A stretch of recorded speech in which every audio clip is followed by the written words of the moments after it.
Hey guys, so I wanted to do a reading about Chris Brown and Rihanna, and what I thought was interesting was this card had popped out when I was sorting through the decks that I wanted to use for this reading. And what I gather from this one is that I see that they're still healing from their past relationship. So this is something that they both have not fully gotten over. I think that she is a little more balanced in this than he is. She's really made a lot of progress, but with him, he comes across as the wounded warrior. You know, even with his reading where he's feeling like he has so much to learn. And I can tell you exactly what's going on between them, but I'm gonna wait and see if the cards can help me expound a little bit more. So we're gonna do this side as Chris Brown, and then we're gonna do this, I'm gonna put this away now, as Rihanna, and how they feel about each other. So on his side, I see him acknowledging the fact that she walked away from the relationship, and he's acknowledging that she carved her own path in life. He sees her as the Empress, which is just this independent, emotional, sensitive, and strong woman. You know, you don't get to be an Empress overnight. You have to go through a lot of pain and grief and just general hard work to get to where she is. And then, you know, with the water, this is really an emotional, and you see she has some water here as well. So he still feels emotionally drawn to her. You know, it's like he wishes things didn't work out the way that they did. But I see that it's kind of like she left him behind is how it is. So she left him behind, and she's enjoying her fruits of her labor, essentially, like everything that she wants and desires in life, and he's still out here learning and growing without her. He's also acknowledging he still has a lot to learn about what happened between them, about the past in their relationship. So he's still going through that. He's still growing and learning and trying to understand exactly what happened. But I do feel that he, you know, when he does get into his emotions about it, it's almost like you see all of these animals in here. Like you have the killer whales, and then what is this? I don't know, maybe a dolphin or something. And it's causing such an uproar in here, and it almost looks like there's like fire back here or something. Like it's like dizzying for him. Like if he had a chance, I feel, to make things right with her, like an apology or anything like that, like it doesn't even have to be a romantic relationship with her, just to make amends with her and get some clarity and peace of mind, then I think that he would. Here, you know, she sees him like the past is in the past. She sees that he has a family or is working towards having a family, and that it's just so far in her past that she's really grown from that. She's not really someone, like, he looks more chaotic and she looks a lot more calm about it. She's actually really come into her womanhood from this, so she's really grown from it. He's trying, and he has grown in some ways, but there's still a lot for him to learn. She's really become this confident she commands her emotions better. She's really just come into her own and really been able to manage relationships with other people, not just romantic relationships, just people in general, a lot better than how she was when she was still dating him. She has hope for him, you know. It's like she doesn't have any sort of like bad feelings towards him. It feels still like warm and almost like humorous towards him, you know, like she just maybe like even remembers some good times that they had together, and it doesn't really get to her the way that she would have been when she was in that situation. she does see that she has some kind of control over him. So I feel like, and that doesn't necessarily mean that he still has romantic feelings for her, but because of what happened, it's almost like he can't move forward in some ways. Like, it still haunts him, like his past still haunts him, because he's still learning. He's still trying to master his emotions. And she sees that she's just a lot more emotionally mature than he is, and so she can kind of like see it with a sense of humor. There's a knowing between both of them that there is something deeper that was going on between them.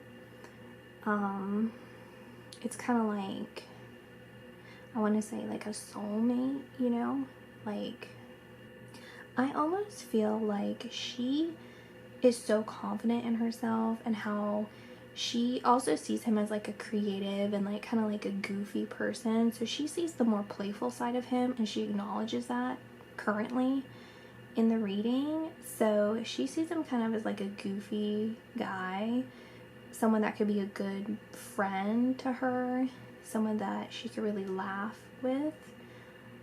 She sees him as being mischievous. He's kind of a mischievous guy, and I feel like now that she's matured some, if anything, like she's like, if I was the person I am today, back then, I could have really like handled him, or not handled him, but like not even controlled him, but like tamed him, or like ran circles around him, kind of thing. Like, he did the things that he did to me.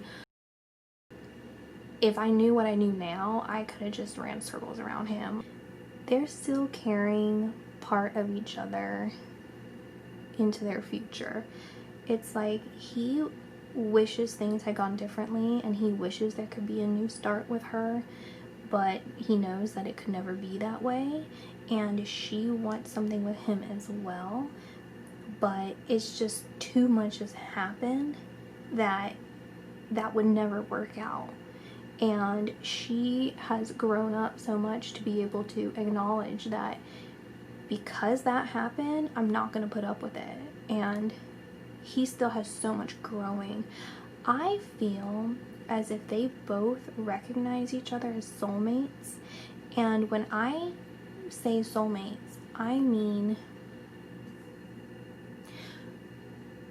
when we came to Earth, so from the origin of God and we came to Earth, we had two parts of the soul. And the masculine, so this doesn't have to do with gender necessarily, it's just the energy and how we can describe it in human terms. But the masculine came down, and then the feminine came down. The feminine came down to bring the masculine back to God.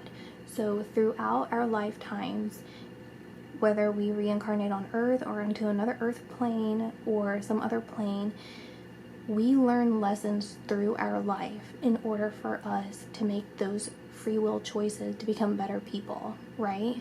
Or we can decide not to, and then we're going to have to keep continuing down the line.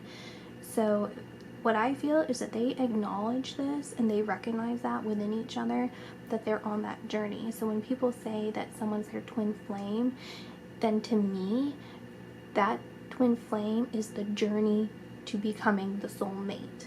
So once you're finally able to connect and then fuse back essentially into one person, or one soul actually, then that's when you progress onto the next level.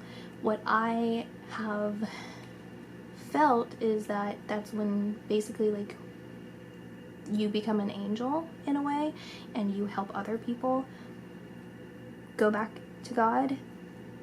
I know this is like probably too much for some people, but I do feel like I need to mention that. So this is obviously like a really important reading that we can definitely learn from.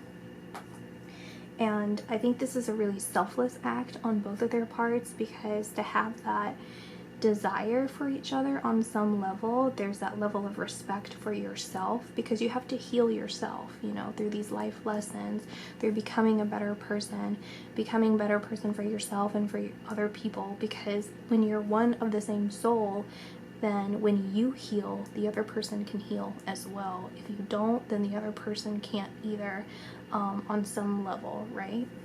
So I will pull a couple more cards to see a little bit more information on how he feels about her. So the Not For You. And gosh, these are some of the similar cards that came up with ASAP.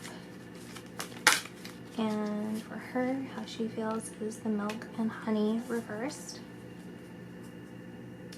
The never-ending story is at the bottom of the deck, which again is the never-ending story of the journey of the soulmate. I'm telling you guys, this is exactly what this is.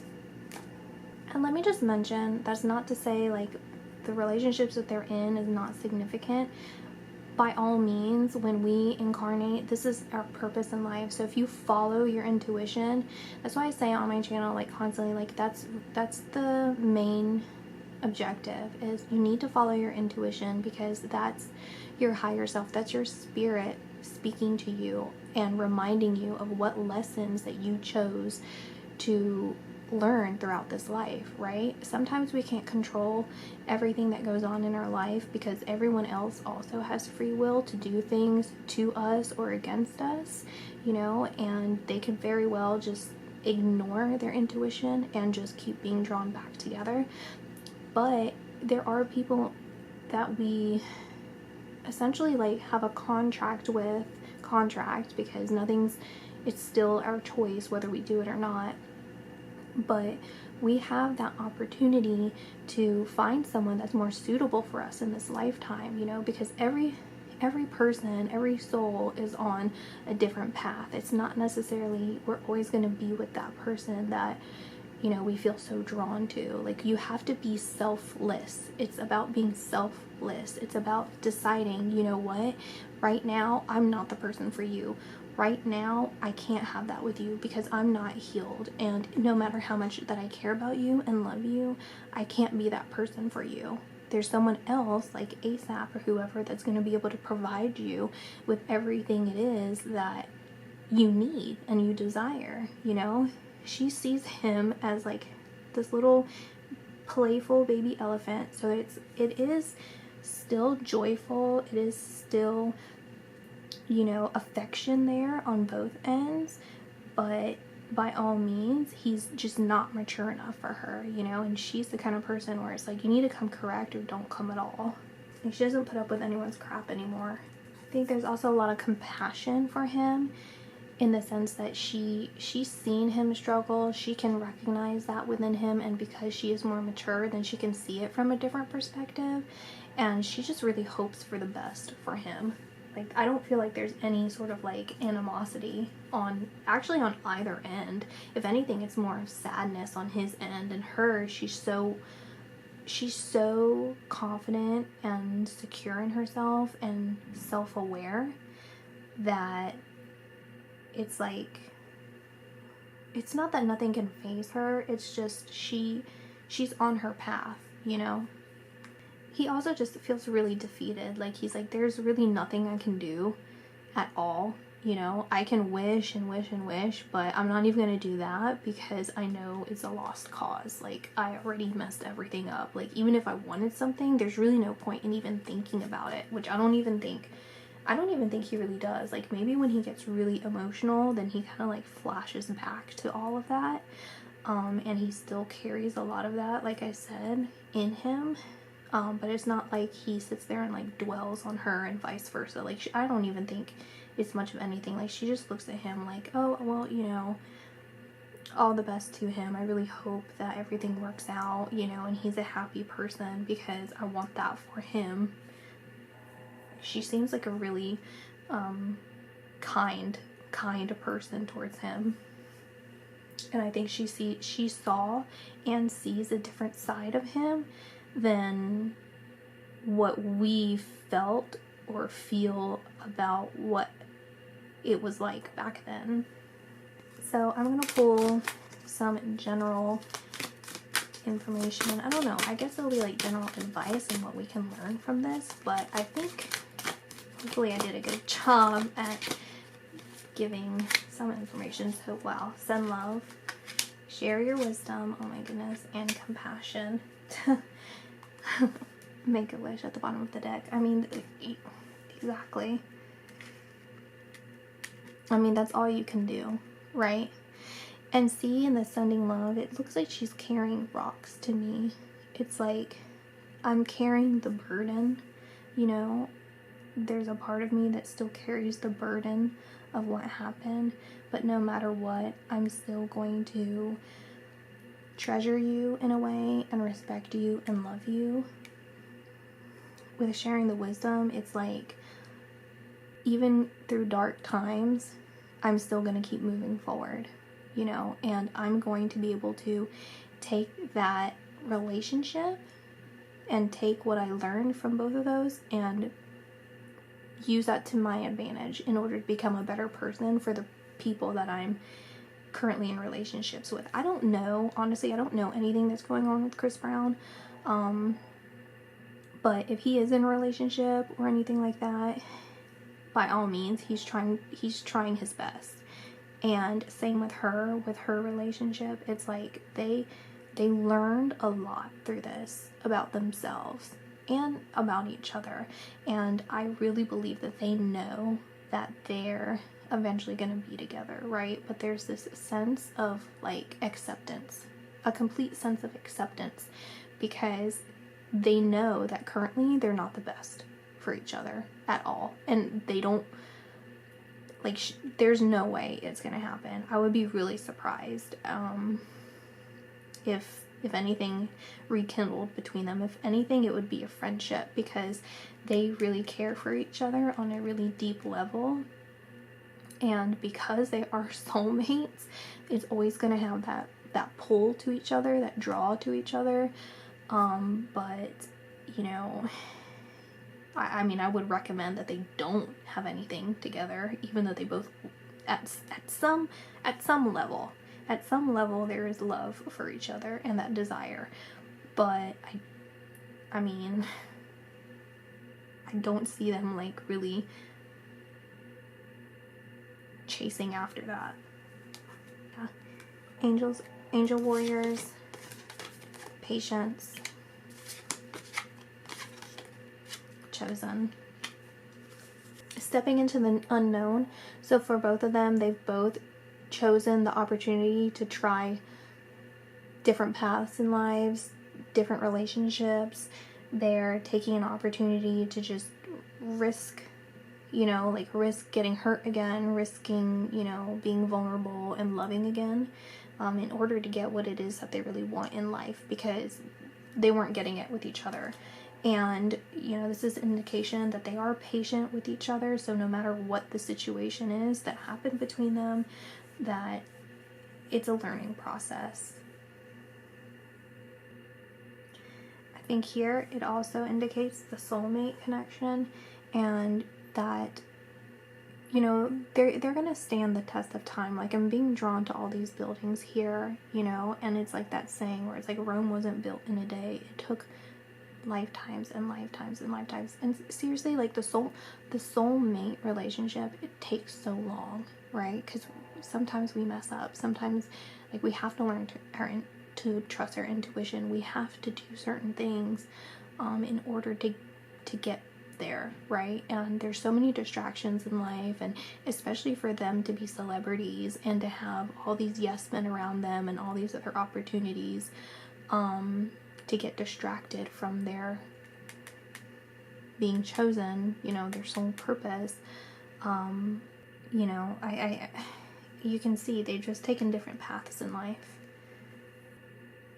She might have even chosen to do something completely different. Like, not to say that she's not healed, in the sense that, like, you know, she might have just taken a different path, is what I'm being,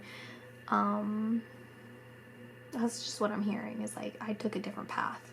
I don't know exactly what that means. Doesn't necessarily mean that it's like a bad path, but just something different. But there's a lot of balance between them. There's a lot of balance and understanding, and you know, no matter what, like they're always going to be able to come back together in some way or another, you know. And I think intuitively they're able to connect to each other. So even though they're not talking to each other, let me look. Does it look like there's actual distance? Because there's so much love here and so much connection that it didn't even occur to me whether to see if they're like physically talking to each other, because you know, psychically they're definitely talking to each other. Yeah, I don't really see any communication here, like actual verbal communication, because I feel like here she's so far ahead of him that he can't even reach her. Like he wants to reach her in some way, but I think he keeps it on a psychic level. He doesn't really want to bother her.